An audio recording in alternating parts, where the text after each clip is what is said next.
Halo sobat mahasiswa, selamat datang di seri pembelajaran manajemen keuangan dan kita masuk di bab ke-13 tentang analisis risiko dan evaluasi proyek. Sebelum membahas materi ini, ada baiknya Anda mengupas kembali materi yang ada di bab 12 karena materi bab 13 ini merupakan lanjutan dari apa yang dibahas di bab 12 tentang analisis arus kas proyek. Ada 4 materi yang akan dibahas pada bab ini, yaitu tentang pentingnya analisis risiko. Ini hanya sekilas saja, nanti akan diuraikan. Kemudian poin utama kita nanti ada di nomor 2, nomor 3, nomor 4, yaitu tentang alat untuk menganalisis risiko arus kas proyek. Kemudian bagaimana menganalisis menggunakan suatu alat yang disebut dengan break even, baik yang dikenal dengan break even point. Kemudian yang keempat adalah sebuah real option atau pilihan nyata dari sebuah penganggaran modal atau capital budgeting. Baik, ini sekilas tentang pentingnya analisis risiko. Ada 2 alasan utama mengapa kita perlu melakukan analisis risiko atas sebuah proyek. Tentu saja analisis dilakukan sebelum kita mengambil keputusan akhir, yaitu apakah proyek ini perlu dilakukan atau tidak. Yaitu yang pertama adalah bahwa arus kas proyek itu berisiko, bahkan ada yang mengatakannya sangat berisiko, dan mungkin saja tidak akan sama dengan estimasi yang sudah digunakan ketika kita menghitung NPV atau net present value, yaitu salah satu alat pengambilan keputusan investasi. Kemudian yang kedua alasannya adalah karena peramalan atau forecast di sini dilakukan oleh manusia, dan tentu saja yang namanya peramalan bisa saja bias, baik bias karena terlalu optimis di dalam melakukan forecasting ataupun terlalu pesimis. Nah, tentu saja 2 hal inilah yang menjadi landasan mengapa kita perlu melakukan analisis risiko atas suatu proyek. Berikut akan dijelaskan beberapa alat yang akan digunakan dalam menganalisis risiko arus kas proyek. Ada banyak sekali sebenarnya di dalam menentukan alat ini, tetapi yang pasti adalah bahwa probabilitas arus kas yang muncul dari berbagai proyek itu cukup luas atau cukup banyak, dan setiap probabilitas ini merupakan sebuah resiko.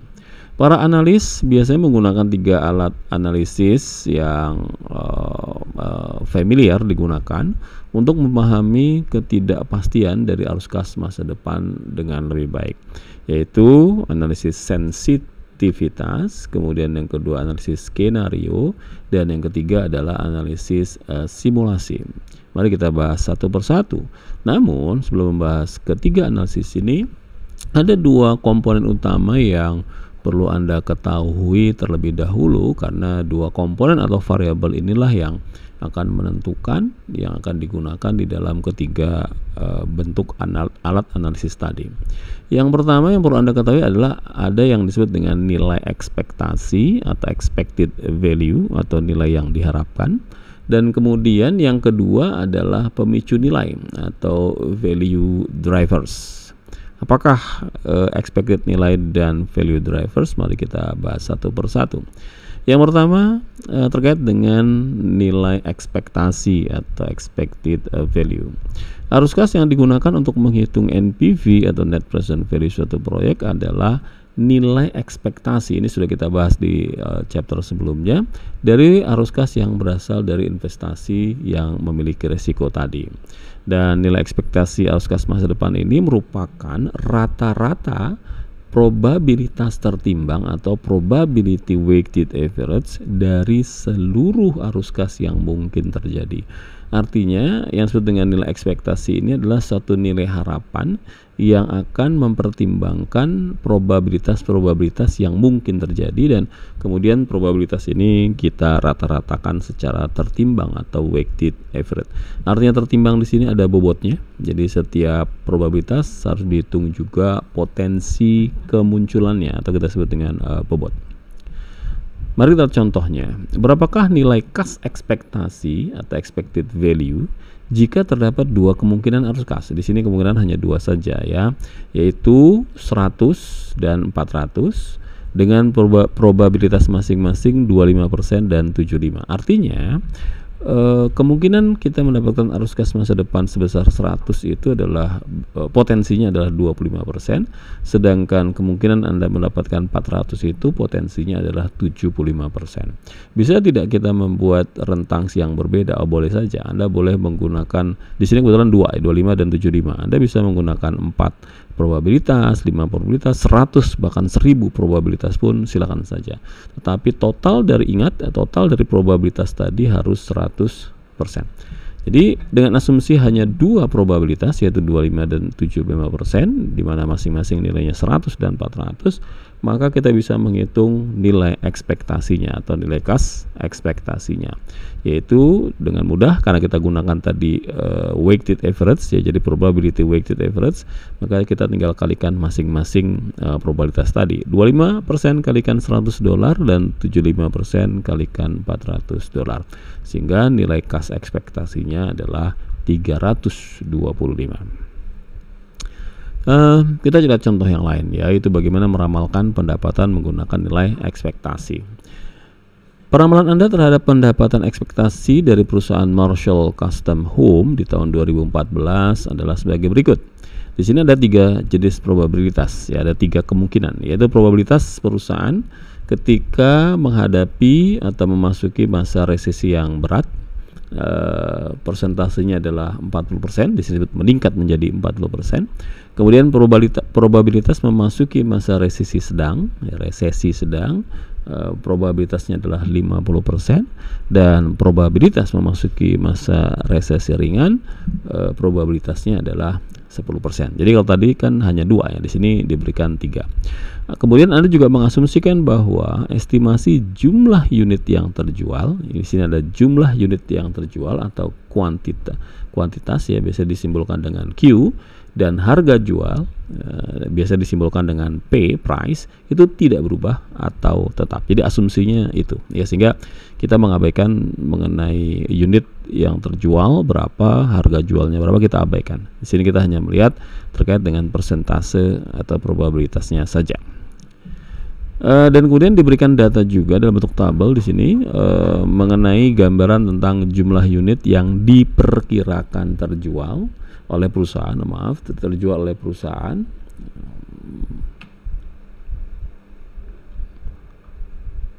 Saya bikin pennya dulu. Terjual oleh perusahaan pada 3 kategori sini ya, kondisi ekonomi. Ya, di sini tadi ada kondisi resesi berat, kita catat sebagai skenario 1, kemudian resesi sedang sebagai skenario 2, dan resesi ringan sebagai skenario 3 ya. Tadi probabilitasnya adalah 40, 50% dan 10%. Nah, kemudian kita bisa menghitung. Tadi diasumsikan bahwa Q, quantity atau unit yang dijual, dan P, price, itu tidak berubah. Sehingga dari ketiga skenario ini sebenarnya Q, quantity, dan price-nya itu tetap sama. Dan kemudian perusahaan membagi produk mereka berdasarkan harga produk, dari harga yang tertinggi, kemudian harga menengah, dan harga yang rendah. Katakanlah perusahaan memiliki banyak tawaran produk dengan harga yang berbeda-beda. Di sini dibagi menjadi 3 klaster: harga tinggi, harga menengah, dan harga rendah. Untuk harga tinggi, total pendapatan yang dihasilkan apabila kondisi ekonomi masuk pada resesi berat ternyata hasilnya 0. Artinya tidak ada pelanggan yang berani atau mau atau mampu membeli produk yang harganya tertinggi. Sedangkan untuk produk yang menengah masih laku terjual. Di sini pendapatan yang dihasilkan oleh perusahaan meskipun kondisi resesi berat adalah 20 juta, dan untuk produk yang murah atau yang rendah harganya juga 20 juta. Sehingga total pendapatan pada skenario 1 atau pada saat ekonomi masuk pada resesi berat adalah 40 juta.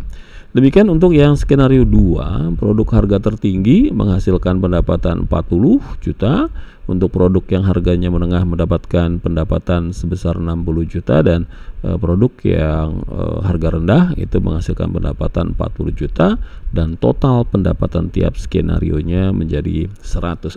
Untuk resesi sedang ya skenario 2 adalah 140 juta.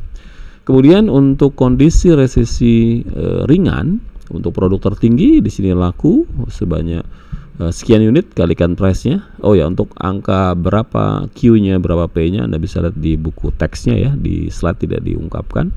Di sini totalnya 80 juta. Kemudian untuk produk yang harga menengah adalah 120 juta dan untuk produk rendah itu nilainya 120 juta. Dan total pendapatan pada kondisi resesi yang ringan, total pendapatan produk ya, penjualan produk perusahaan adalah 320 juta. Ya, dan ini saya kira sangat realistis ya, dimana pada resesi ringan kemampuan daya beli masyarakat tinggi sehingga produk yang dijual yang menjadi pendapatan perusahaan juga semakin tinggi. Pada saat resesi berat tentu saja kemampuan daya beli masyarakat rendah ya, sehingga pendapatan perusahaan pun menjadi rendah. Ini kondisi yang ada yang dihadapi oleh perusahaan dengan asumsi 3 skenario. Nah, untuk mencari total pendapatan ekspektasi bagi perusahaan di tahun 2014 diperlukan 3 prosedur atau 3 langkah prosedur ya. Yang pertama, kita menentukan estimasi probabilitas setiap kondisi ekonomi. Tadi sudah ada 40, 50 dan 10. Kemudian yang kedua, kita menghitung total pendapatan dari setiap kategori produk untuk masing-masing dari 3 kondisi. Di tabel tadi juga sudah ada di bagian bawah ini ya. Total yang bawah ini adalah total masing-masing pendapatan yang dihasilkan dari 3 skenario atau 3 kondisi resesi. Dan yang ketiga adalah hitung rata-rata tertimbang probabilitas dari total pendapatan yang sama dengan pendapatan ekspektasi perusahaan di tahun 2014 atau langkah 1 dikalikan langkah 2. Jadi kalau kita lihat tabel sebenarnya Anda tinggal mengalihkan ini ya, 40% misalkan untuk skenario 1 kalikan 40 dan seterusnya, sehingga hasilnya akan seperti ini. Jadi kalau Anda summary, Anda buat ikhtisar tabel yang tadi, probabilitas untuk resesi berat tadi 40, resesi sedang 50, resesi ringan 10. Sedangkan total pendapatan tadi 40, 140 dan 320. Anda tinggal kalikan masing-masing kondisi setiap resesi ini yang warna kuning, hasilnya 16, 70 dan 32 juta, sehingga total pendapatan ekspektasi perusahaan adalah 118 juta. Ya, itu cara menghitung total pendapatan ekspektasi. Ini adalah sebuah kesimpulan. Jadi tabel terakhir tadi menunjukkan bahwa bisa saja terdapat variasi yang lebar dalam pendapatan berdasarkan pada skenario ekonomi masa depan. Dan tabel tersebut hanya menunjukkan pendapatan. Ya, untuk mendapatkan gambaran yang lebih realistis, kita perlu juga mempertimbangkan dampak biaya dan konsekuensinya terhadap keuntungan dan arus kas investasi. Maksudnya adalah di model yang pertama ini, kita sebut model gitu, model yang pertama ini memang di sini hanya melihat probabilitas saja dengan pendapatan yang diasumsikan Q dan P-nya, Q kuantitas dan P price atau unit produk yang terjual dengan harga jualnya itu diasumsikan tetap ya. Bagaimana kalau misalkan harganya berubah, kemudian kuantitinya berubah, ya kita akan bahas di slide-slide berikutnya. Kemudian ada faktor yang kedua, yaitu pemicu nilai. Ya, jadi tadi adalah expected value, yang sekarang adalah value driver. Ingat ya, dua variabel atau 2 komponen ini yang akan kita gunakan pada saat kita nanti menganalisis resiko arus kas. Yang dimaksud dengan pemicu nilai pada arus kas proyek investasi ini merupakan suatu faktor yang menjadi penentu utama terkait dengan pendapatan, revenues. Ya, kalau di akuntansi biasa disebut dengan revenues, dan kemudian biaya. Ya, boleh disebut dengan cost atau expense ya, tergantung dari kondisinya. Jadi pemicu nilai adalah satu pemicu yang berdampak terhadap perubahan atas pendapatan perusahaan, pendapatan satu proyek kita sebut begitu, dan kemudian juga yang berdampak terhadap perubahan biaya. Apa saja? Untuk pendapatan proyek misalkan pangsa pasar. Pangsa pasar tentu saja adalah suatu hal yang akan mempengaruhi pendapatan dari satu perusahaan. Semakin tinggi pangsa pasar perusahaan atau market share, tentu saja pendapatan perusahaan akan semakin besar. Contoh, kalau Anda punya satu outlet dengan 100 outlet tentu saja berbeda. Anda menjual produk hanya pada satu kota, satu daerah, dengan beberapa kota, beberapa daerah tentu saja berbeda. Demikian pula dengan proyek. Anda melaksanakan satu proyek pada satu daerah dengan melaksanakan 3, 4, 5 proyek di tempat lain, ya tentu saja akan berbeda. Itu artinya bahwa pangsa pasar menentukan pendapatan kita. Kemudian yang kedua selain pangsa pasar adalah market size atau ukuran pasar. Seberapa besar pasar itu ada? Ya, apakah ukurannya besar ataukah ukurannya kecil? Kalau market size-nya, artinya pelanggan yang menginginkan produk itu memang spesifik, sangat terbatas, contoh untuk barang-barang yang luxury gitu, barang-barang yang mahal, tentu saja market size-nya terbatas karena yang bisa membeli produk itu hanya orang-orang tertentu. Tapi untuk barang-barang yang bersifat umum, misalkan sembako, itu kita anggap ukuran pasarnya luas karena hampir seluruh lapisan masyarakat mampu membeli produk yang kita tawarkan, misalkan seperti itu. Nah, sehingga ukuran pasar atau market size ini juga menentukan pendapatan Anda, akan menentukan pendapatan Anda. Dan yang terakhir tentu saja adalah price, harga. Semakin tinggi produk yang Anda tawarkan, ya mungkin saja akan ada kendala buat Anda untuk mendapatkan pendapatan Anda, karena sama seperti ukuran pasar tadi. Kalau harganya mahal, maka kita harus melihat juga kemampuan atau daya beli masyarakat kita. Kecuali kalau misalkan memang produk kita tidak ada pesaing, tidak ada substitusi, ya tidak ada produk substitusinya, di mana Anda katakanlah monopolistik, maka berapapun harga, ya Anda produk Anda akan diserap oleh pasar. Dengan asumsi hal itu tidak terjadi, maka tentu saja asumsinya pada kondisi yang normal, ya, di mana Anda tidak monopolistik begitu, maka harga akan menentukan pendapatan Anda. Ya, jadi harga dari satu produk akan menentukan pendapatan. Dan kemudian biaya. Nah, biaya biasanya kalau Anda yang belajar akuntansi biaya, di sana dibagi, ada disebut dengan behavioral cost, jadi atau cost behavioral, perilaku biaya, di mana perilaku biaya ini dibagi menjadi 3 biasanya, ya, ada biaya variabel, ada biaya tetap, dan ada biaya semi variabel. Di sini kita tidak bahas yang semi variabel. Jadi kita bagi menjadi 2 saja, yaitu biaya variabel dan biaya tetap. Biaya tetap pun yang dibahas di sini karena kita bicara manajemen keuangan, bukan akuntansi. Biaya tetapnya adalah biaya tetap tunai. Apa itu biaya tetap tunai? Biaya tetap tunai adalah biaya tetap selain depresiasi. Ya, ini ya, selain depresiasi. Artinya kita mengabaikan biaya-biaya yang non cash, ya, non tunai. Di antaranya adalah depresiasi dan yang sejenisnya. Melalui pengidentifikasian pemicu nilai ini atau cost driver ini, maka seorang manajer keuangan itu akan dapat fokus pada penajaman peramalan terhadap variabel-variabel utama yang dimiliki oleh perusahaan, dalam hal ini misalkan proyek. Kemudian yang kedua, mereka juga akan lebih mudah untuk memonitor pemicu nilai utama tersebut selama proyek berlangsung atau selama masa proyek, sehingga apabila terjadi hal-hal yang tidak diinginkan, kita bisa melakukan tindakan korektif berkala untuk melakukan, namanya tindakan korektif, ya, untuk melakukan koreksi atau perbaikan-perbaikan sehingga target dari satu proyek perusahaan itu dapat dicapai. Baik, sekarang setelah Anda tadi belajar tentang 2 penentu atau faktor utama, ya, tadi ada nilai expected value atau nilai ekspektasi dan value driver, pemicu nilai, baru kita masuk ke kita masuk ke tipe atau alat analisis risiko proyek, yaitu analisis sensitivitas, analisis skenario, dan analisis simulasi. Kita membahas yang pertama, yaitu analisis sensitivitas. Analisis sensitivitas ini dilakukan pada saat manajer keuangan ingin mengevaluasi pengaruh tiap pemicu nilai. Nah, Anda kembali lagi kalau lupa gitu, ya, pemicu nilai itu apa sih gitu.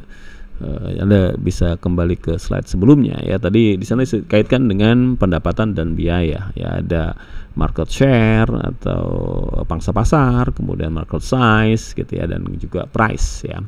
Kemudian biaya tadi ada biaya variabel dan biaya tetap tunai, ya. Hal ini akan membantu manajemen, khususnya manajemen keuangan, untuk mengidentifikasi variabel mana yang paling berpengaruh terhadap net present value perusahaan. Analisis sensitivitas ini masih sederhana gitu ya. Nanti kalau analisis yang kedua itu akan skenario itu lebih kompleks, dan analisis simulasi itu sangat kompleks ya. Ini kita ambil yang sederhana yaitu analisis sensitivitas. Kita lihat contoh dari kasus ini. Setelah melakukan analisis biaya pembuatan produk secara hati-hati, manajemen Crainium menetapkan bahwa ada peluang. Ya, di sini ada potensi ya, ada peluang untuk mengurangi biaya variabel per unit ya, sebesar $8 dengan cara membeli opsi tambahan. Apa itu opsi tambahannya? Yaitu berupa pembelian peralatan. Jadi misalkan perusahaan sudah punya seperangkat mesin gitu ya, kemudian ketika mereka melakukan analisis, untuk mengurangi biaya variabel per unitnya ternyata ya mesinnya harus ditambahkan satu mesin atau perangkat baru yang di attach begitu di dalam mesin yang lama ya, dan akibatnya kalau mesin ini dimasukkan, ditambahkan ke dalam mesin yang sudah ada, maka ada peluang kemungkinan biaya variabel ini akan turun sebesar 18. Namun pembelian peralatan ini akan meningkatkan biaya karena Anda harus beli gitu, karena beli harus keluar cost gitu ya, sebesar 1,8 juta, dan nilai sisa dari peralatan tambahan ini adalah 300 ya. Jadi 1,8 juta ini adalah cost-nya, 300.000 ini adalah nilai sisa dari peralatan tadi ketika di akhir masa manfaat. Dan asumsi yang digunakan seluruh informasi lainnya bersifat tetap atau ceteris paribus ya. Atas konfigurasi mesin baru ini atau penambahan peralatan ini, mari kita lakukan analisis sensitivitas terhadap NPV proyek. Kita petakan dulu permasalahannya ya. Untuk mengevaluasi sensitivitas NPV dan IRR, jadi kita akan coba lihat tidak hanya NPV ya, tetapi IRR. Apa itu NPV, apa itu IRR? Anda kembali ke chapter yang lain terkait dengan investment decision criteria atau kriteria pengambilan keputusan ya, di chapter sebelumnya. Untuk mengevaluasi sensitivitas NPV dan IRR proyek terhadap ketidakpastian yang ada di antara para pemicu nilai proyek ini, maka kita perlu menganalisis dampak perubahan pemicu nilainya. Seperti ini ya, unit penjualan. Unit penjualan berarti ini Q ya. Kemudian harga per unit, ini price, P. Kemudian biaya variabel per unit, biasanya disingkat VC, variable cost ya. Dan kemudian biaya tetap operasional tahunan selain depresiasi. Di sini ada fixed cost ya, atau kalau karena dia biaya tetap operasional selain depresiasi, atau biasa dengan cash biaya tetap tunai disebutnya begitu, maka Anda bisa sebut dengan cash fixed cost. Kemudian perubahan yang terjadi dari perusahaan ini adalah bahwa unit penjualannya ini turun. Ya, ini kan kita bicara simulasi gitu ya. Jadi disimulasikan misalkan unit penjualannya turun, bagaimana kalau unit penjualannya turun 10%. Kemudian harga per unitnya juga turun 10%. Atau bagaimana kalau biaya variabel per unitnya naik 10%, bagaimana kalau biaya tetap tunai per tahunnya naik 10%. Nah, karena kita masih menggunakan analisis yang pertama, sensitivitas, maka kita analisis satu persatu. Jadi tidak kita gabungkan. Kalau digabungkan itu berarti kita akan masuk ke analisis yang lain, yaitu analisis simulasi, skenario dan simulasi ya. Nah, karena ini analisis yang pertama, masing-masing nih kita akan analisis satu persatu dampaknya. Bagaimana kalau unit penjualan turun, bagaimana kalau harga per unit turun, bagaimana kalau biaya variabelnya naik, dan bagaimana kalau biaya tetapnya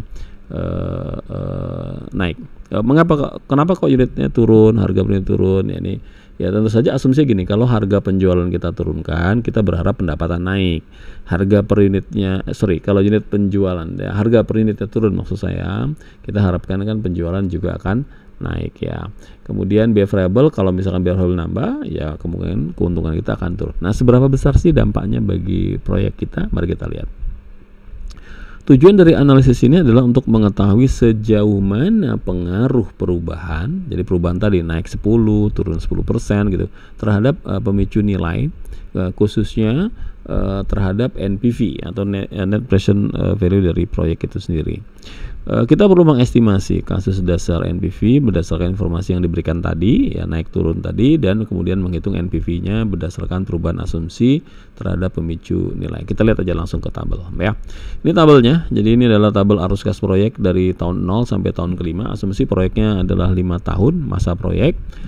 Kita lihat tadi ya di tahun 0, tahun pertama, tahun 0 ini maksudnya tahun ketika belum proyek itu belum dilaksanakan. Di tahun ini perusahaan menambah peralatan baru, berarti dia membeli peralatan baru, sehingga Anda bisa lihat di tahun 0 ini yang ada adalah pengeluaran, ya. Di sini ada capital expenditure, capex, ya, capital expenditure sebesar 1.800.000. 1.800.000 ini tadi adalah harga dari peralatan yang dibeli. Kemudian ada penambahan, ya, perubahan dalam modal kerja. Di sini tadi di slide sebelum tidak diungkapkan kondisinya. Di sini diasumsikan dalam proyek ini ada perubahan dalam modal kerja sebesar 500, sehingga arus kas bebas atau free cash flow di tahun 0 ini adalah 2,3. Ya, kalau Anda bertanya apa itu arus kas bebas, silakan Anda cek di di chapter atau bab sebelumnya, karena tabel ini, urutan tabel ini dari pendapatan, biaya variabel terus ke bawah gini ya. Ini sebenarnya sudah dibahas di chapter sebelumnya. Ya ini, maaf ini ya, ini dari sini ke sini. Ini dibahas di chapter sebelumnya. Silakan Anda cek kembali. Nah, di tahun pertama sampai dengan tahun keempat ini diasumsikan ya arus kasnya sama, di mana perusahaan memiliki pendapatan sebesar 5 juta, kemudian biaya variabelnya 3,6.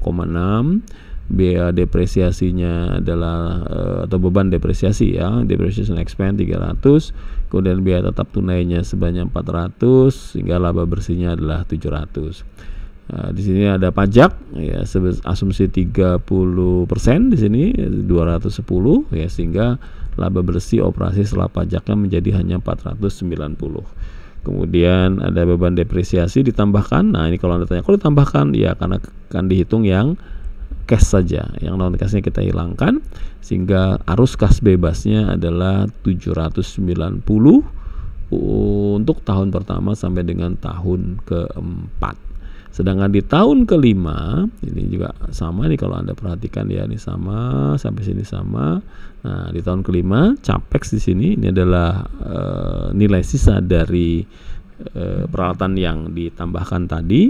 Nah, kemudian di sini juga ada pengembalian ya. Di sini kalau di sini kan minus ya, di biaya, di sini dikembalikan ya. Sebesar 500, sehingga total arus kas bebasnya adalah 1.590.000. Nah, kalau Anda juga bertanya kenapa kok harus seperti ini gitu ya, Anda silakan cek di chapter sebelumnya. Jawabannya ada di sana. Kemudian dari arus kas bebas dari tahun 0 sampai 5 tadi yang telah diberikan di tabel sebelumnya, kita dapat menghitung NPV dan IRR. Jadi setelah Anda bikin ini, maka kita hitung ya NPV dan IRR-nya. Cara yang paling mudah, Anda bisa gunakan aplikasi Microsoft Excel ya, Anda tinggal masukkan rumus-rumusnya dan hasilnya sebagai berikut ya. Kita buat resume dulu. Tahun 0 itu arus kas bebasnya adalah minus 2,3. Tahun pertama, kedua sampai keempat sama ya 790, dan di tahun kelima ada 1.590. Ya, kalau Anda hitung menggunakan Excel, jadi Anda bisa gunakan rumus Excel, sama Anda bisa ketik di sebuah sel gitu ya, sama dengan NPV buka kurung, nanti akan ada keterangan di sana ya, variabel apa saja yang Anda masukkan. Jadi Anda bisa memblok ini yang 1 sampai 5 ini Anda blok ya, Anda hitung berapa NPV-nya ya. Kemudian Anda tambahkan atau Anda kurangi dengan tahun 0, nanti hasilnya adalah 1.714,68. Silakan Anda coba cek ya di Excel Anda, hasilnya harus sebesar sekian ya. Dan IRR-nya itu sebesar 26,65, ini juga sama ya. Jadi Anda bisa menggunakan rumus sama dengan IRR gitu ya. Kemudian dalam buka kurung nanti Anda akan diminta range, memblok. Anda blok aja semua ini ya. Sel yang ada di sini 230 ini Anda blok gitu ya. Sama dengan IRR blok ini, nanti Anda akan dapatkan angka 26,65. Artinya bahwa Dari proyek tersebut apabila ditambahkan opsi sebuah perangkat tambahan tadi akan menghasilkan NPV sebesar 1 juta sekian dan IRR-nya 26,65. Apakah ini bagus atau tidak? Ya kita bandingkan dengan kalau seandainya tidak kita tambahkan peralatan tersebut gitu ya. Demikian pula Anda bisa menggunakan asumsi-asumsi yang lain. Nah, berikut ini adalah tabel menunjukkan dampak terhadap NPV dari perubahan pemicu nilai. Nah, kita coba bandingkan antara NPV yang sudah dihasilkan dengan kalau seandainya kita bicara ke depan ya, kalau seandainya unit penjualannya dikurangi 10%. Kalau seandainya harga per unitnya dikurangi 10%. Kalau seandainya biaya variabelnya ditambahkan 10%. Kalau seandainya biaya tetap tunainya ditambahkan 10%, kira-kira seperti itu. Nah, mari kita lihat hasilnya. Nah, jadi dengan penambahan peralatan tadi, NPV-nya dari hasil perhitungan tadi ini kan ini ya sama, kan Anda bisa lihat 1 juta sekian, ini Anda lihat.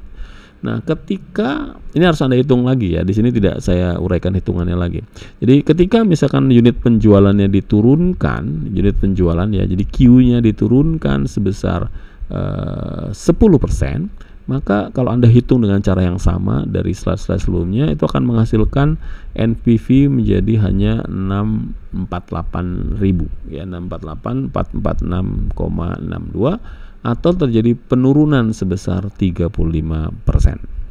Nah, kalau harga per unitnya Anda turunkan ya, dampaknya sangat luar biasa ya, NPV-nya menjadi minus ya, minus 259.956,99 atau turun sebesar 126%.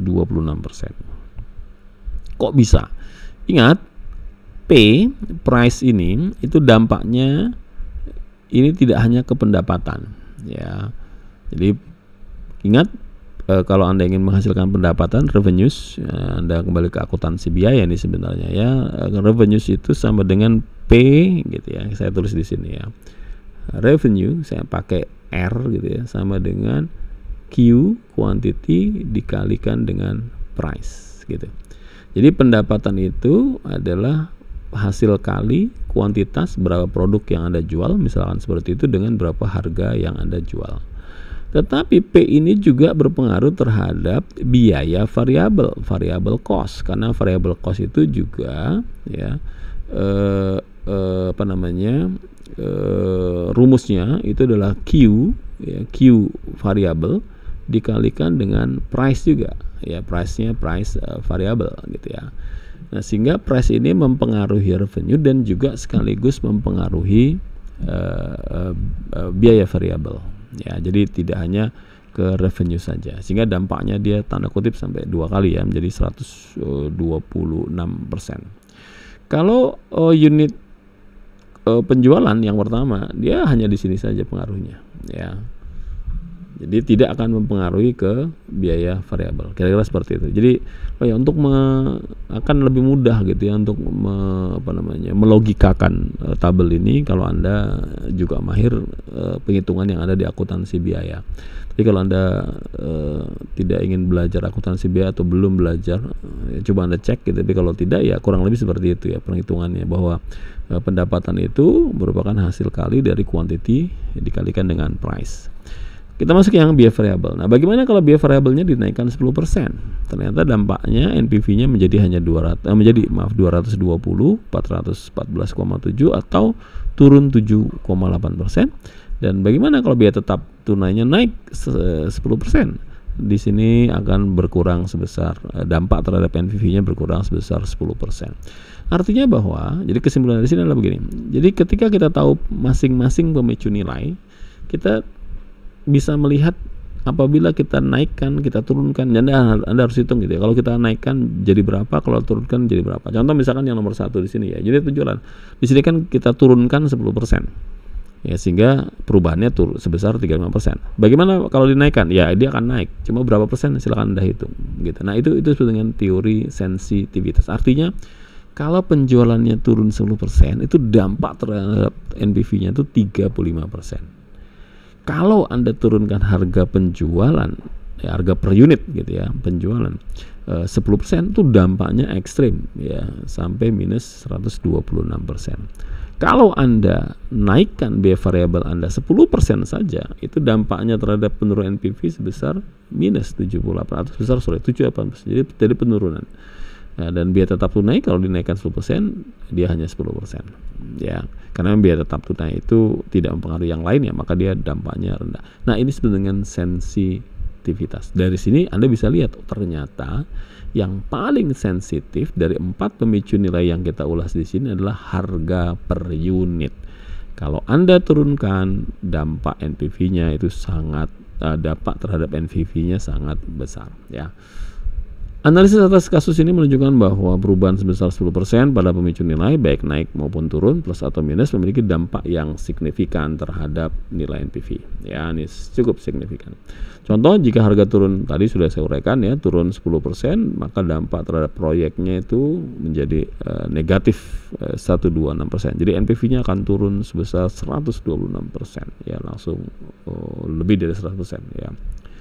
Hasil analisis dari kasus tersebut juga menunjukkan bahwa NPV adalah hal yang paling sensitif terhadap perubahan pada harga jual dan biaya variabel. Artinya NPV, net present value dari satu proyek itu memang sangat sensitif terhadap harga jual dan biaya variabel.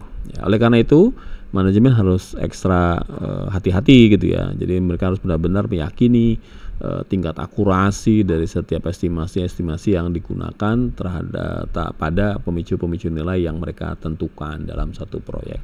Dan langkah berikutnya, manajemen juga harus melakukan monitoring ya, atau pemantauan yang continue atau terus-menerus terhadap kedua pemicu nilai ini. Jadi mungkin kita bisa back dulu gitu ya. Jadi kalau Anda lihat sini kan yang terbesar itu kan ini ya, dua ini. Ya, harga per unit dan biaya variabel 126 dan 78 ini ya. 126 dan 78 ini yang paling sensitif. Sehingga manajemen keuangan atau manajer lah dalam hal ini, mereka harus fokus pada dua komponen ini, yaitu harga per unit dan biaya variabel ya. Nah, itu analisis sensitivitas. Jadi Anda hanya melihat seberapa sensitif setiap pemicu nilai. Nah, pada alat yang kedua yaitu analisis skenario, kita mencoba menggabungkan beberapa pemicu nilai. Ya, makanya kita sebut dengan skenario ya. Bila analisis sensitivitas terkait dengan perubahan satu pemicu nilai, jadi tadi kan hanya satu ya, pemicu nilai pada satu waktu dan menganalisis pengaruhnya terhadap NPV investasi, maka analisis skenario ini memungkinkan kita sebagai manajer keuangan untuk secara simultan ya, jadi bersama-sama kita mempertimbangkan pengaruh perubahan dalam estimasi pemicu nilai ganda. Ganda itu artinya lebih dari satu maksudnya ya. Jadi 2, 3, 4, 5 gitu ya. Di sini diambil contoh biasanya 2 gitu ya. Tapi Anda boleh menggunakan 3, 4, 5 variabel yang berbeda. Jadi bagaimana perubahannya kalau pemicu nilai ini kita gabungkan terhadap dampaknya terhadap NPV investasi proyek. Ya, mari kita lihat contohnya langsung ya.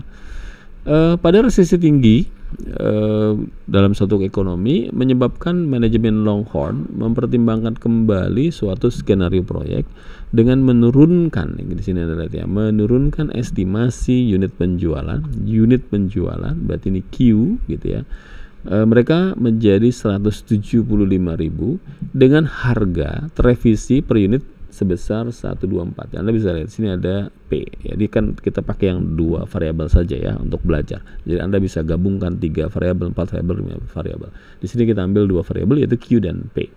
Jadi Longhorn mencoba menurunkan estimasi penjualan menjadi 175 dan harga per unitnya itu menjadi $24,5. Oke, ini ada 2 variabel yang disesuaikan secara bersamaan atau simultan tadi. Nah, berdasarkan proyeksi tersebut, apakah proyek ini masih dapat diterima atau tidak? Itu pertanyaannya. Jadi kalau Q-nya diturunkan, harganya disesuaikan, kira-kira proyek ini masih menguntungkan atau tidak? Ya. Kemudian yang kedua, bagaimana bila Longhorn mengikuti strategi penaikan harga ini sebesar 35 per unit, jadi harganya berubah. Kalau tadi kan 24,5 ya, 24,5, sekarang bagaimana kalau harganya di 35 per unit? Tapi Q-nya yang dijualnya hanya 100 unit. Nah, dari sini kita sebenarnya punya 2 skenario nih. Skenario yang pertama adalah yang ini ya. Q-nya 175, P-nya 24,5. Nah, skenario yang kedua adalah kalau ini, yang ini ya. Q-nya 100.000 unit dan P-nya 35 per unit ya. Nah, pertanyaan berikutnya adalah rekomendasi apa yang bisa Anda berikan kepada manajemen Longhorn.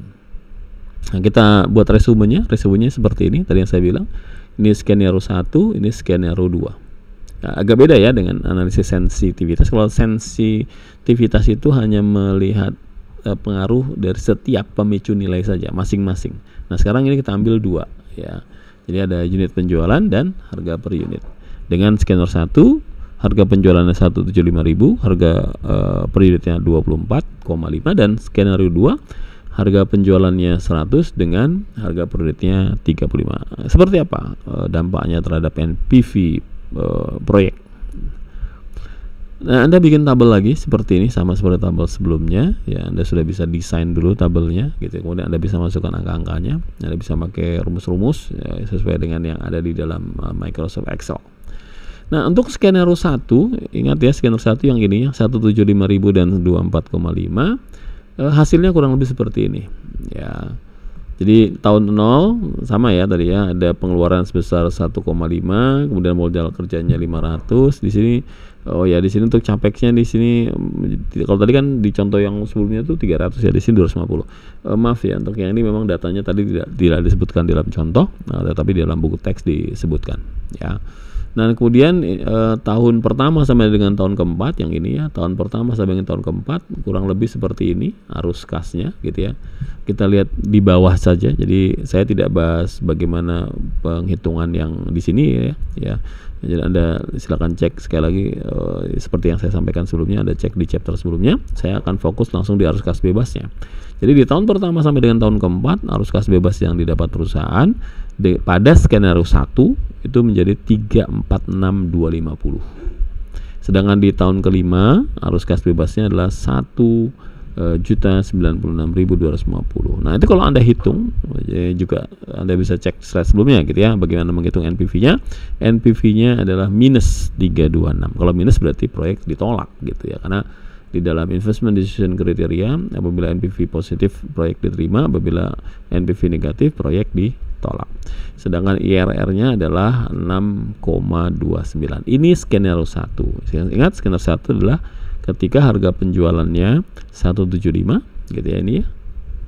Kemudian harga per unitnya 24,5. Nah, bagaimana untuk skenario 2?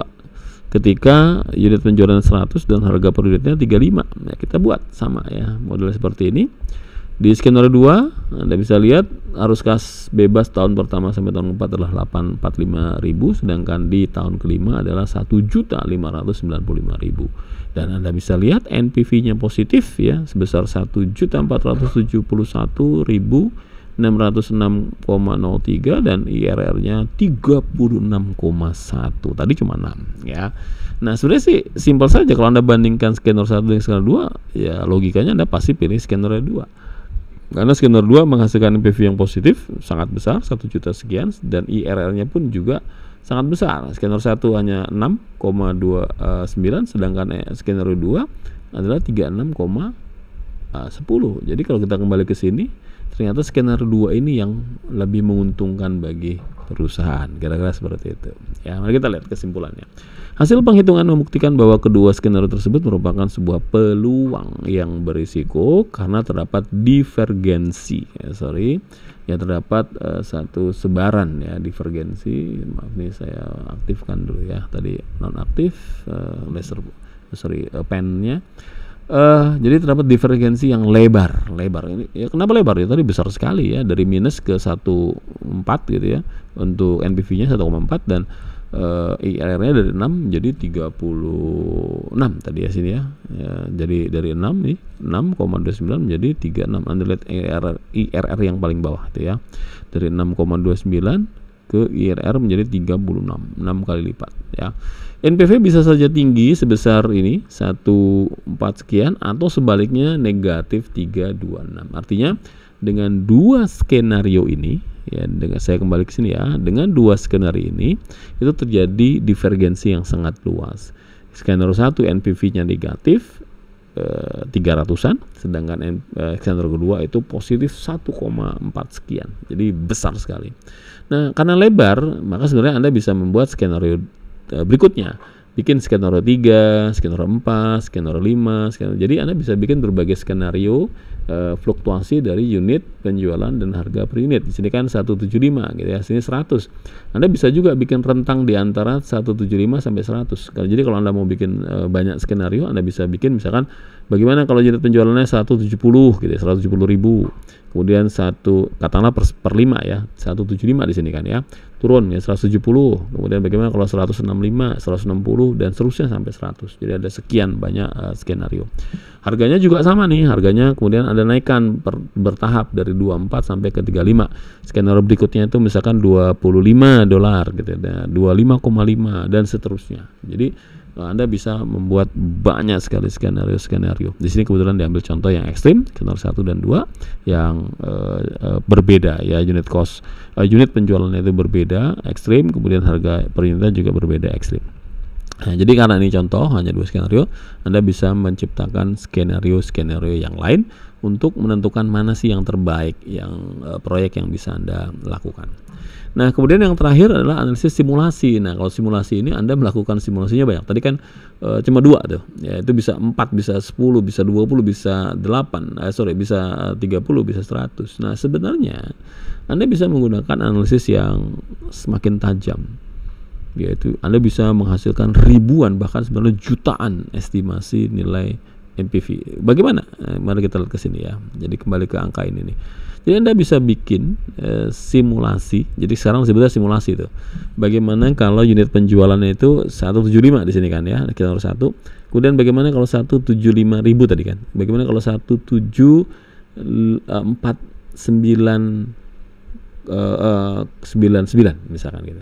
Anda bisa bayangkan. Jadi Anda pakai 1 poin gitu. Unit penjualannya 1 poin turun. Harga per unitnya tuh 1 poin naik gitu dan seterusnya. Ya, itu disebut dengan analisis simulasi. Jadi Anda bisa bersimulasi untuk berbagai skenario. Sehingga di sini kan disebutnya ribuan ya. Sebenarnya bisa jutaan tuh kalau Anda mau. Ya, sehingga dari sana Anda bisa mendapatkan banyak sekali skenario yang menghasilkan nilai NPV yang nanti berbeda-beda. Ya, nah perbedaan nilai ini akan muncul dari masing-masing pemicu nilai yang tadi itu. Itu kan pemicu nilai, ingat ya, baru 2 ya, baru P dan Q. Anda bisa masukkan variabel yang lain. Seperti di slide sebelumnya ada variabel biaya variabel dan biaya tetap cash misalkan. Itu Anda masukkan juga. Hanya saja untuk membuat analisis simulasi ini Anda nggak bisa manual. Jadi kalau Anda manual Anda bisa stres ya. Jadi Anda harus menggunakan alat bantu hitung ya, menggunakan program lah begitu. Nah, proses simulasi ini meliputi 5 langkah. Yang pertama, Anda mengestimasi distribusi probabilitas masing-masing pemicu nilai utama. Kemudian yang kedua, secara acak memilih satu nilai dari masing-masing pemicu nilai distribusi probabilitas tersebut. Yang ketiga, kemudian Anda gabungkan nilai terpilih masing-masing pemicu nilai untuk mengestimasi arus kas proyek tiap tahun selama umur proyek dan menghitung nilai NPV proyek. Setelah itu Anda simpan nilai NPV yang telah Anda hitung, ulangi lagi gitu ya. Anda ulangi lagi langkah 2, langkah 3. Begitu seterusnya untuk setiap skenario. Jadi kalau Anda punya 1000 skenario, buat 1000 kali. Kalau Anda punya 1.000.000 skenario, bikin 1.000.000 kali gitu. Nah, itu tadi saya katakan Anda nggak bisa ngitung secara manual. Anda harus gunakan software ya Anda gunakan software yang bisa didesain. Anda bisa pakai Excel juga sebenarnya bisa kalau Anda jago program Excel gitu ya, atau Anda punya kemampuan menggunakan bahasa pemrograman, Anda bisa gunakan programming untuk membantu mempercepat langkah 2 dan 3 ya, karena kegiatan ini berulang sebenarnya ya. Dan setelah itu yang kelima, Anda bisa gunakan nilai proyek tadi yang telah disimpan untuk membentuk suatu histogram ya, gambaran ya, kayak tabel-tabel begitu, atau distribusi dari probabilitas sehingga Anda bisa menentukan mana yang terbaik. Contohnya seperti ini. Ini contoh saja gitu ya. Jadi dari sekian skenario yang tadi Anda sudah hitung, saya sebutnya skenario ya. Jadi karena simulasi itu karena banyak gitu ya skenarionya. Nah, di sini Anda bisa lihat histogramnya akan seperti ini. Ya, jadi ada area yang paling kiri sampai area yang paling kanan. Ini adalah area ekstrim kiri dan area ekstrim kanan gitu. Dan kemudian bisa lihat peluangnya dan bisa lihat di sini ini NPV ya. Ya, diambil garis tengah min ya. Min ini mau statistik ya, nilai tengahnya adalah 869, sekian.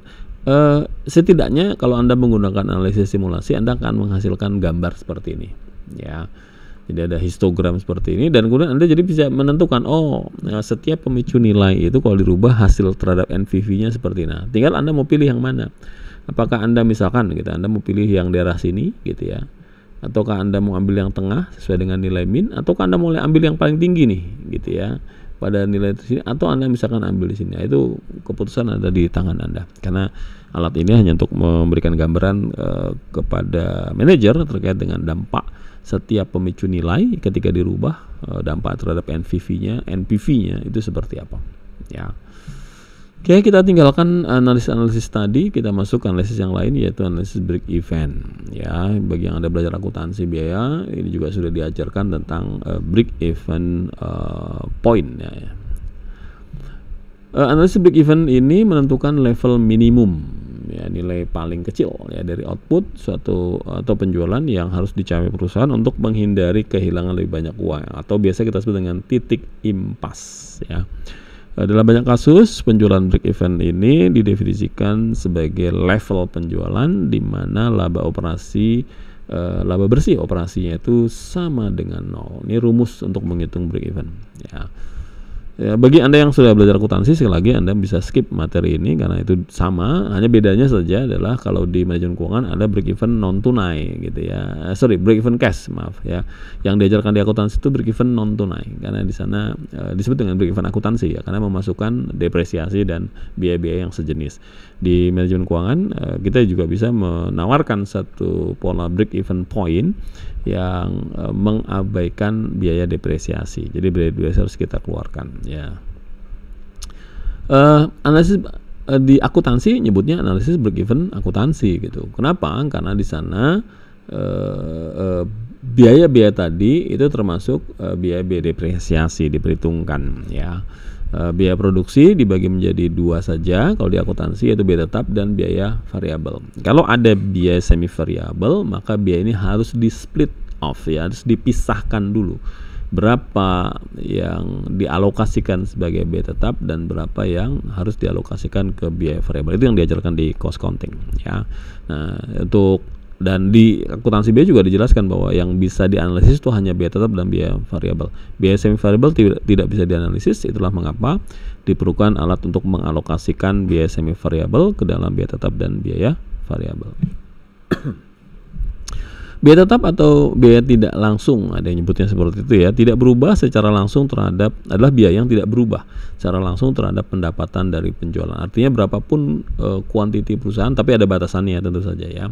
Pada batas tertentu, berapapun perubahan output itu tidak mempengaruhi biaya. Itu disebut dengan biaya tetap. Contohnya misalkan premi asuransi, gaji, biaya bagian administrasi atau lainnya. Kemudian seiring dengan peningkatan jumlah unit penjualan, maka biaya tetap per unit ini menurun, sebab biaya tetap tersebut itu disebar merata ke jumlah kuantitas output. Artinya kalau misalkan total biaya tetap dibagi kuantiti, ya dia akan semakin turun ya kalau kuantitinya semakin besar. Sedangkan biaya variabel atau yang disebut dengan biaya langsung adalah biaya yang berubah ya, jadi variabel gitu ya, berubah seiring dengan perubahan penjualan. Artinya kalau Q-nya gitu ya, kalau Q-nya berubah, maka B itu akan ikut biaya itu akan ikut berubah. Contohnya biaya upah per jam ya, jadi berapa jam yang dikeluarkan itu saja akan berbeda biayanya. Kemudian biaya bahan baku yang digunakan, semakin banyak bahan baku yang digunakan, ya biayanya juga akan berbeda dengan kalau bahan bakunya lebih sedikit digunakan. Kemudian komisi penjualan yang biasanya memakai persentase pendapatan ya, atau persentase dari unit yang dijual. Kemudian biaya variabel per unit ini tetaplah sama ya. Jadi kalau dibagi ya, kalau misalkan biaya variabel itu kalau dibagi dengan unitnya itu hasilnya sama. Ya, sekali ini penjelasan ada di akuntansi biaya ya, silakan Anda cek di akuntansi biaya saja untuk kalau Anda bertanya gitu, ini maksudnya apa sih biaya variabel per unit tetaplah sama meskipun level outputnya berubah. Itu dibahas di akuntansi biaya.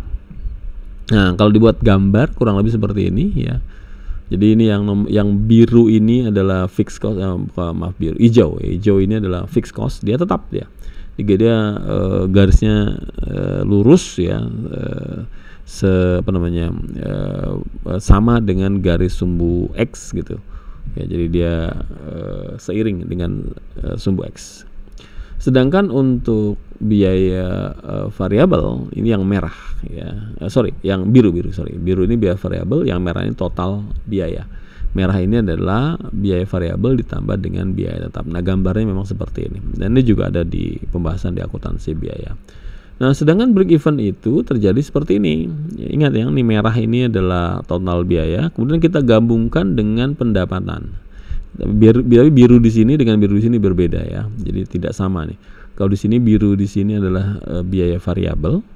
Sudutnya ini kalau Anda lihat sudutnya tidak 45 derajat ya. Jadi tergantung sebenarnya berapa sih komponen biaya variabelnya, tapi biasanya dia tidak 45 derajat, tapi kalau di sini birunya 45 derajat.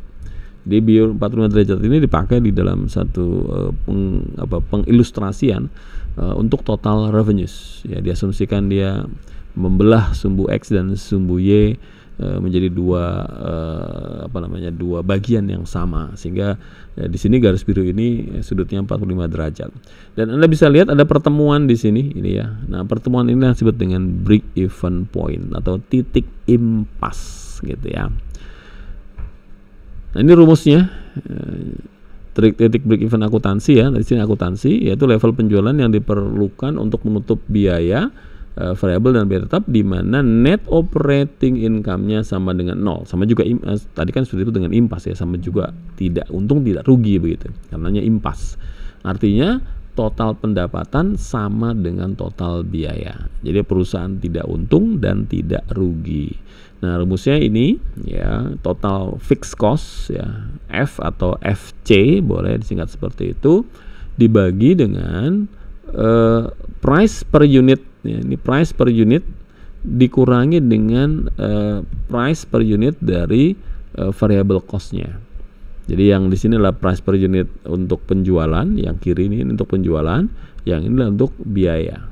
Ya, atau price per unit penjualan dikurangi dengan variable cost per unit itu sama juga, ada yang nyebutnya dengan contribution margin per unit. Biasa disingkat dengan CMU, contribution margin per unit. Jadi rumus untuk untuk menghitung break even point. Ya, jadi fixed cost dibagi dengan contribution margin per unit. Mari kita lihat contohnya. Analis perusahaan Crainium telah mengestimasi break even akuntansi sebuah proyek sebesar 130 unit. Dan saat ini mereka ingin mempertimbangkan bagaimana skenario terburuk atau worst case skenario dari pemicu nilai yang akan mempengaruhi break even akuntansi. Sebagai informasi tambahan, harga jual per unitnya adalah 23, biaya variabel per unitnya 21, dan biaya tetapnya 700. Dari sini kita bisa hitung berapakah break even point-nya. Ini komponennya tadi ya. Jadi Anda langsung bisa hitung dengan rumus yang sudah diberikan tadi. Ya, total biaya adalah biaya variabel ditambah dengan biaya tetap ya. Dan kemudian Anda bisa hitung Anda bisa di sini sebenarnya sekedar simulasi saja gitu ya. Oh, kalau misalkan unit outputnya 50 misalkan gitu ya, 50.000, maka biaya variabelnya sekian, biaya tetapnya 700, total biayanya sekian ya. Kalau unit outputnya 100, biaya variabelnya sekian, biaya tetap sekian, total biayanya sekian. Kalau unit outputnya 150.000 gitu ya, biaya variabel sekian, biaya tetap sekian, total biaya sekian. Dan kalau unit outputnya 200, biaya variabelnya sekian, biaya tetap sekian, total biaya sekian. Anda bisa lihat di sini. Sebenarnya untuk menjelaskan ini ya, bahwa variabel itu berbeda-beda, berubah-ubah dia sesuai dengan unit output. Jadi unit outputnya berubah, maka biaya variabelnya juga ikut berubah. Tapi Anda bisa lihat biaya tetapnya tidak berubah.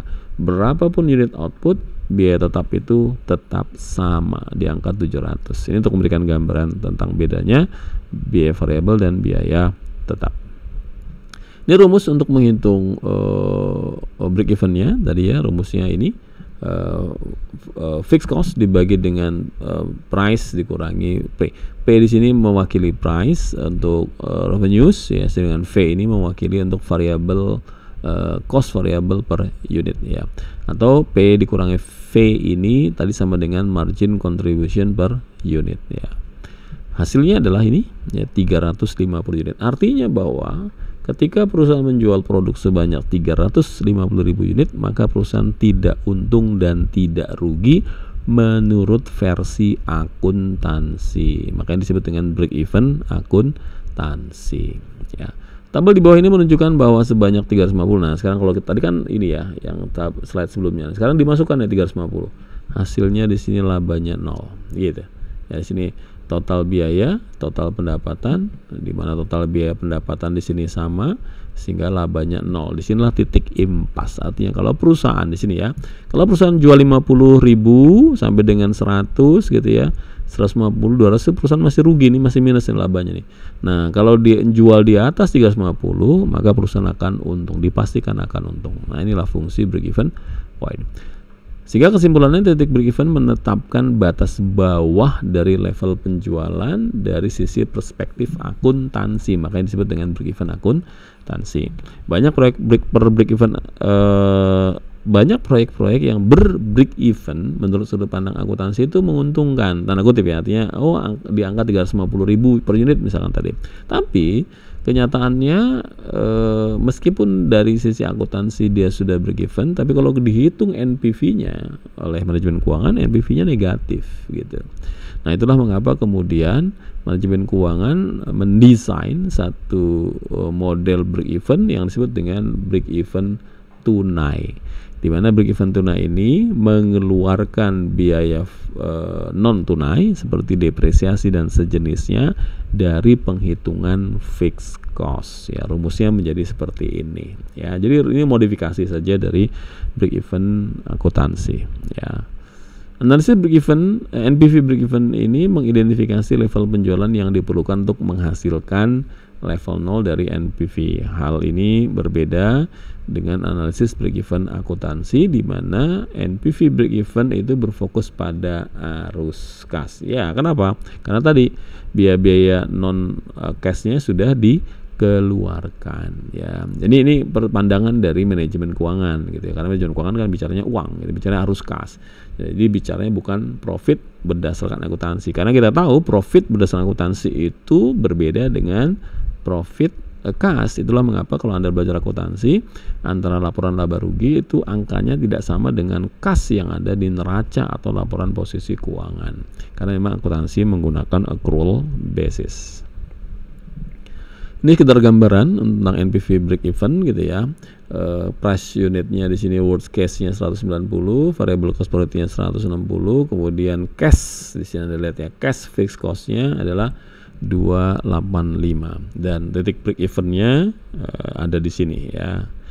Jadi NPV break even disebutnya atau break even cash gitu terjadi pada titik yang pertemuan ya, titik pertemuan tersebut. Nanti bisa Anda kupas kembali ya untuk memberikan gambaran saja kepada Anda bahwa ada break even yang tunai disebutnya. Nah, kita masuk ke topik lain, ada yang disebut dengan operating leverage ya. Jadi kalau di chapter sebelumnya ada namanya financing atau financial leverage gitu ya. Nah, di sini ada istilah operating leverage. Jadi kalau financial leverage itu dibahasnya di pembahasan tentang hutang. Sedangkan operating leverage itu pembahasannya di tentang biaya ya, karena operating leverage itu kait dengan biaya tetap khususnya. Komposisi biaya tetap dan biaya variabel tiap perusahaan itu tidak sama atau berbeda-beda. Pencampuran biaya operasional tetap dan variabel itu akan menentukan nilai operating leverage ya. Apa itu operating leverage? Nah, operating leverage dihasilkan dari penggunaan biaya tetap ya, ini biaya tetap dalam operasional perusahaan dan kemudian mengukur sensitivitas perubahan dalam operating income. Jadi kalau biaya tetapnya berubah itu perubahan terhadap operating income-nya kayak bagaimana sih gitu ya, terhadap perubahan penjualan. Nah, itu operating leverage. Nah, untuk mengukurnya biasa dipakai yang namanya DOL atau Degree of Operating Leverage, DOL. Memberikan gambaran bahwa pada saat terdapat 1% perubahan dalam penjualan, maka hal ini akan berpengaruh terhadap perubahan persentase pada laba bersih operasi. Seperti apa? Ini rumusnya. Ini DOL, degree of operating leverage. Di sini percentage, percent change in net operating profit, NOI, and net operating income ya. Jadi NOI ini operating income dibagi dengan percent change in sales, perubahan di dalam penjualan. Nah, di sini kita jadi bisa tahu operating leverage ya. Ini contohnya, langsung berikan gambaran saja. Tabel yang di atas 13.2 di sini ya. Bagaimana operating leverage tadi mempengaruhi net operating income untuk peningkatan penjualan. Jadi misalkan penjualannya meningkat 20%. Dampaknya bagaimana sih? Kemudian bagaimana kalau penurunan penjualan sebesar 20%? Nah, bisa kita lihat ya. Di sini unit salesnya base-nya, base sales itu basisnya atau baseline, ada yang nyebutnya begitu. Baseline-nya di sini 15. Kalau dinaikkan 20% menjadi 18.000 unit salesnya. Penjualan juga demikian ya, meningkat ke 20% tadi ya, menjadi 3.600.000 dan seterusnya. Jadi Anda bisa lihat perubahannya di sini ya. Dari 375 net operating income atau disebut dengan EBIT, earning before interest ini, earning before interest and taxes, itu menjadi 1.525 atau meningkat 40%. Nah, bagaimana kalau penjualan diturunkan 20%? Anda bisa lihat ya, turun 20%. Ini turun 20% ya.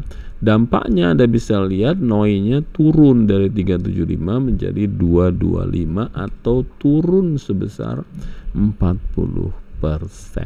Nah, dari sini artinya bahwa ketika Anda menurunkan unit penjualan, di mana fixed cost-nya Anda bisa lihat sini. Nah, ya, ini satu lagi poin yang perlu Anda lihat sini ya. Fixed cost-nya kan tetap ini, Anda lihat nih. Jadi ketika fixed cost-nya dia tetap, tapi Anda turunkan unit penjualan atau penjualan tadi, itu dampaknya terhadap net operating income sebesar ini. Ya, jadi ketika untuk kasus ini ya, ketika penjualan naik 20%, ya ini yang atas ya. NOI-nya juga naiknya 2 kali lipat, ya jadi 40%. Tetapi ketika penurunan diturunkan 2% juga sama gitu, turun 2 kali lipat, ini 40%. Nah, inilah disebut dengan operating leverage ya. Kita dapat menggunakan ikhtisar hasil pengamatan berikut ini untuk yang terkait dengan operating leverage ya. Operating leverage dihasilkan dari substitusi biaya operasional tetap dengan biaya operasional variabel. Dan kemudian pengaruh operating leverage adalah untuk meningkatkan efek perubahan dalam penjualan terhadap operating income. Ini operating leverage ya. Sedangkan DOL, degree of operating leverage, adalah suatu indikasi penggunaan operating leverage di dalam suatu perusahaan. DOL menurun seiring dengan peningkatan level penjualan di luar titik break even. Ini kalau dikaitkan dengan break even point tadi. Dan operating leverage adalah suatu pedang bermata dua atau double edged sword ya, yaitu memperbesar profit dan loss, di mana perusahaan bisa saja akan terbantu di saat kondisi baik, tetapi juga akan suffering, menderita ketika kondisinya buruk gitu. Jadi tergantung ya, pedang ini bisa bermanfaat, bisa juga merugikan, kira-kira seperti itu ya. Terakhir kita bicara tentang pilihan nyata dalam penganggaran modal ya. Apa yang disebut dengan real option atau pilihan nyata? Peluang-peluang, yaitu peluang-peluang untuk mengubah arah arus kas setelah proyek dimulai. Nah, ini disebut dengan pilihan nyata atau real option. Contoh begini. Anda mendesain satu proyek, kemudian Anda sebelum proyek di chapter sebelumnya kan dibahas, sebelum proyek dilaksanakan Anda melakukan estimasi terkait dengan terkait dengan arus kas bebas gitu. Jadi Anda hitung arus kas bebasnya.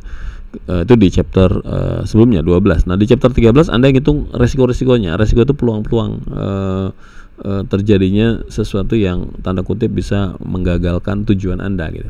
Atau ada yang nyebutnya dengan resiko itu adalah sesuatu yang tidak Anda harapkan terjadi masa yang depan yang bisa berdampak terhadap pencapaian target Anda. Itu disebut resiko.